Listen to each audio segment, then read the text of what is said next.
Уәдеде тұру, бауырмал болу, кешірімді болу. Баяғыда қолы қарулы бір жігіт бір кісіні абайсызда жазым етіп алады. Қайтыс болған кісінің балалары жиналып қазыға барады. Қазы жазасы жанға жан, өлім үкімі дейді. Үкімге кесілген жігіттің соңғы сөзін тыңдайық деседі ел.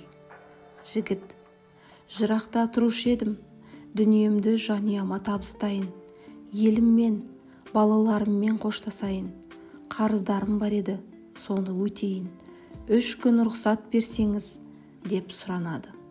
Сол кезде қазы көпшілікке қарайды да, бұған кепіл болатын адам бар ма, деп сұрайды. Ешкім үндемейді. Себебі бейтаныс жігіт алдап кетіп келмей қойса, оған кепіл болушы жазалануы мүмкін. Тағы сұрайды. Бұл жолы да ешкім үндемейді. Сол кезде қарт сахаба Әбу Зәр шығып, мен кепіл боламын, оны танымаймын, бірақ келмей қалса жазасын өтеуге дайынмын дейді. Бәрі қатты таңғалысады. 3 күн 3 сағаттай өтеді де кетеді. Халық қайта жиналады. Жігіт жоқ.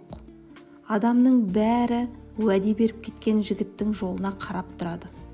Бірақ ешкім көрінбейді. Алдады-ау деп сандарын соққалы тұрғанда, алыстан жігіттің қарасы көрінеді. Жүгіріп келеді екен. Сонда оның уәдесінде тұрғанына бәрі таңғалады. Ол болса: ауылым алыс болғаннан кешіктім, бәріне үлгердім, енді өлімге дайынмын дейді.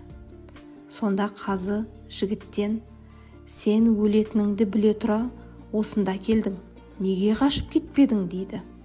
Жігіт: мен сертімде тұрмасам, кейін мұсылмандар арасында серт жойылама деп қорықтым, сол үшін келдім, дейді.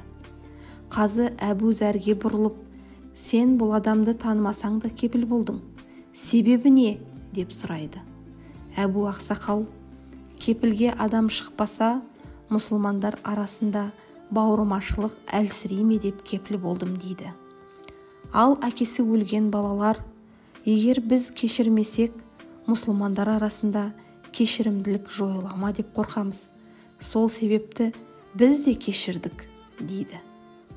Міне, уәдеде тұру, бауырмал болу, кешірімді болу, мейірімді болу, бұлардың түбінде шүкір қылу тұрса керек.